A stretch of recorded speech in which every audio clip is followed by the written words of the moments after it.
अगर आप अपने किचन रेनोवेशन की सोच रहे हैं या नया बनवा रहे हैं, तो किचन स्टैंडर्ड साइजेस जो हैं वो बहुत इंपॉर्टेंट है। अगर गलत साइजेस हुए तो पैसे बर्बाद, टाइट स्पेस, फ्रस्ट्रेशन, ये सारी चीज़ें लाइफ लॉन्ग परेशान करेंगी आपको। नमस्कार दोस्तों, welcome back to my channel. मेरा नाम है Nidhi Tiwari, I am an architect. तो चलिए वीडियो को शुरू करते हैं और सबसे पहले हम किचन काउंटर की हाइट के बारे में बात करते हैं। तो ये जो एक मिथ है कि किचन काउंटर की हाइट 36 इंच ही होनी चाहिए, ऐसा नहीं है। अगर हमारे देश में एवरेज महिलाएँ 5 फीट 4 इंच से 5 फीट 6-7 इंच तक रहती हैं, ठीक है? बट अगर आपकी हाइट कम है, तो आप अपनी हाइट के हिसाब से काउंटर का हाइट कम भी ले सकते हैं। और अगर कोई आदमी काम कर रहा है या आप काम कर रहे हैं जिनकी हाइट ज़्यादा है, तो आप 36 इंच से ज़्यादा भी ले सकते हैं। बट मोस्टली कॉमन जो काउंटर का हाइट रहता है, जो मोस्टली यूज़ होता है, वो 34 से 36 इंच होता है। ये अराउंड 81 से 93 सेंटीमीटर्स के आसपास आता है। फ्लोर से काउंटर टॉप तक की स्टैंडर्ड हाइट 36 इंच लेते हैं। अगर काउंटर ज़्यादा ऊंचा होगा तो आपके हाथ थकेंगे काम करते हुए ज़्यादा, और अगर काउंटर नीचे होगा आपकी हाइट के हिसाब से तो आपको बैक पेन हो सकती है। तो काउंटर का हाइट बहुत इंपॉर्टेंट है। जिसको भी किचन में काम करना है, उसकी हाइट के हिसाब से काउंटर का हाइट लें। अब दूसरा हम काउंटर की डेप्थ के बारे में बात करते हैं। ये जो हमारा स्टैंडर्ड डायमेंशन है वो 2 फीट का है, 24 इंच। ये परफेक्ट है एकदम, क्योंकि इसके ऊपर स्टोव, हमारा जो स्टैंडर्ड स्टोव आते हैं वो सारे अच्छे से फिट हो जाते हैं, और जो आपका सिंक आता है वो भी ईज़िली फिट हो जाता है इस विड्थ में। अगर आप 2 फीट से ज़्यादा डेप्थ लेते हैं, तो ज़्यादा झुकना पड़ सकता है आपको चीज़ों को करने के लिए। पीछे जो चीज़ें रहेंगी उन्हें यूज़ करने के लिए, या टैप आपका पीछे लग जाएगा तो उसे यूज़ करने के लिए।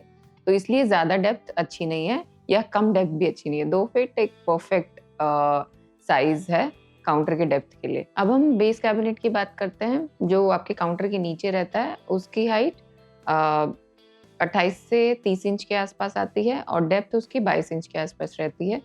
और जो ड्रॉर्स हैं उनकी आपको मिनिमम 20 इंच तक डेप्थ लेनी चाहिए। और अपने जो बेस कैबिनेट में आप ड्रॉर्स ले रहे हैं, तो अपने आपके सामान के हिसाब से भी आप उनकी डेप्थ को कम ज़्यादा कर सकते हैं। अब हम जो ओवरहेड कैबिनेट होता है और जो आपका किचन काउंटर होता है, उसके बीच में जो गैप होता है वो अराउंड 24 इंच का लेते हैं, 2 फीट लेते हैं। ये स्टैंडर्ड हाइट है, और ये सही भी है, क्योंकि इसमें आपका ओवर कैबिनेट जो आता है उससे आपका सर टकराता नहीं है। अगर आप ओवरहेड कैबिनेट ज़्यादा नीचे ले लेंगे, तो फिर आपका सर टकरा भी सकता है ओवरहेड कैबिनेट से काम करते हुए। तो इसलिए ये स्टैंडर्ड साइज़ परफेक्ट है। अगर आप ओवरहेड कैबिनेट और आपके किचन काउंटर के बीच में स्पेस कम करना चाहते हैं, तो आपको मिनिमम 20 इंच तो लेना ही चाहिए, उससे कम बिल्कुल नहीं लेना चाहिए। अब हम ओवरहेड कैबिनेट की बात करते हैं, तो उसकी हाइट आप 24 से 30 इंच ले सकते हैं, बट आप अपने किचन के अकॉर्डिंग भी उसको कस्टमाइज़ कर सकते हैं, कम-ज़्यादा कर सकते हैं। और आपका जो डेप्थ है वो 12 से 15 इंच ले सकते हैं। अब हम सिंक के स्टैंडर्ड साइज़ की बात करते हैं, तो वो 24 इंच बाय 18 इंच या फिर 36 इंच बाय 18 इंच का आता है, और आपको स्पेसिफिकली सिंक के दोनों साइड में गैप ज़रूर लेना चाहिए। मिनिमम 1.5 फीट का गैप ज़रूर होना चाहिए। अगर आपको इस वीडियो में कुछ भी अच्छा लगा है, तो फटाफट से लाइक, शेयर और सब्सक्राइब करें। अब हम स्कर्टिंग की बात करते हैं, तो स्कर्टिंग की जो स्टैंडर्ड हाइट है वो 3 से 4 इंच तक रहती है, 75 से 100 सेंटीमीटर तक। बट अगर आप का मॉड्यूलर किचन है, तो आप उसको और कम भी कर सकते हैं। और जो आपका स्कर्टिंग का लेवल है, वो आपके जो बेस कैबिनेट है, उसके फ्रंट लेवल से 50 पीछे होना चाहिए, ताकि आपको इनफ टो रूम मिल सके आपके पैर के लिए। हमारे उँगलियाँ कई बार उसके अंदर जाती हैं, कई बार लग जाती हैं अगर स्कर्टिंग आपका बाहर है तो। तो अगर इतना आप स्पेस देते हैं, तो आपकी उँगलियाँ भी सेफ रहेंगी, और वो देखने में वो रिसेस्ड वाली जो फीलिंग आती है ना, वो भी बहुत अच्छी आती है। और वहाँ पे आप लाइटिंग भी फिट करा सकते हैं।